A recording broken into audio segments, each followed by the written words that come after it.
In medieval Europe, power was never complete without symbols that made it sacred. Armies could conquer land, but only divine sanction could justify a throne. Within the vast realm known as the Holy Roman Empire, that divine authority was embodied in a single collection. It was called the Imperial Regalia of the Holy Roman Empire. These were not ordinary royal ornaments displayed for luxury. They were sacred instruments used to crown Holy Roman emperors. Without them, no coronation was truly legitimate. With them, a ruler claimed authority believed to be ordained by God himself. The regalia included several powerful objects, each heavy with symbolism. At the center stood the imperial crown. Alongside it were the imperial sword, the orb, and the holy lance. Together they formed the ceremonial heart of the empire. The imperial crown dates back to the 10th-11th century, forged in an era when Christianity shaped every political structure. Its design is unmistakably octagonal form, unlike typical circular crowns. Each golden plate is adorned with gemstones and biblical imagery. Enamel panels depict kings from the Old Testament. These images were deliberate, connecting the emperor to a sacred lineage. When placed upon a ruler's head, the crown declared divine continuity. It signified that the emperor ruled not merely by inheritance, but by heavenly will. The imperial sword represented justice and military authority. It was both weapon and symbol. The emperor wielded it as guardian of Christendom. The orb symbolized dominion over the Christian world. Topped with a cross, it represented the union of earthly rule and spiritual supremacy. And then there was the Holy Lance, the spear believed to have pierced Christ's side during the crucifixion. Medieval belief held that whoever possessed the lance could not be defeated in battle. The Holy Lance carried a mystique that surpassed even the crown, a fused relic and weapon into a single object of destiny. Together, these regalia symbolized divine authority in its purest imperial form. They were more than regalia. They were sacred proof of legitimacy. In the political structure of the empire, symbolism was law. An emperor without the regalia faced doubt and instability.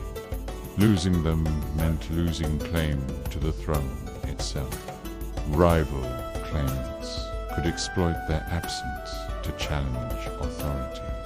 Because the regalia were believed to legitimize imperial power.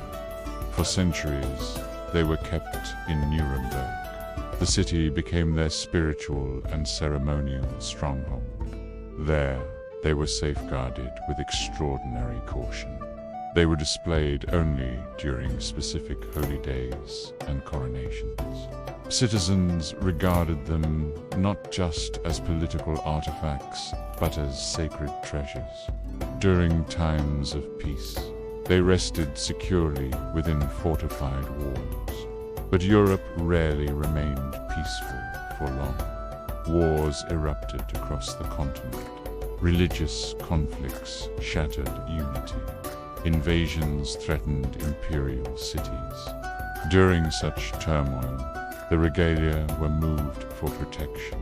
They were transported secretly to prevent capture. Their relocation was treated as a matter of state survival, because if the regalia fell into enemy hands, so might the empire itself. Through shifting centuries of violence, they endured. The empire itself, however, grew weaker over time. Internal divisions fragmented authority. External powers challenged its dominance. Then, in 1806, under pressure from Napoleon Bonaparte, the Holy Roman Empire collapsed. An institution that had existed for nearly 1,000 years dissolved. Emperors vanished from the political stage. The sacred titles ceased to exist. Yet remarkably, the Imperial Regalia survived the collapse. They outlived the empire they once sanctified. Their symbolism remained intact, even as political reality changed. In the aftermath of upheaval, they were eventually transferred to Vienna. There, they found a new permanent home.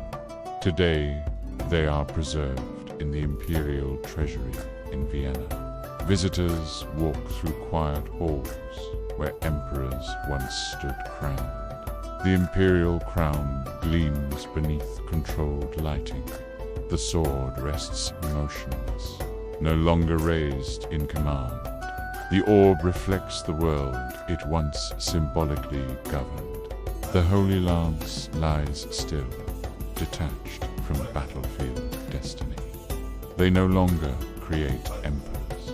They no longer determine succession.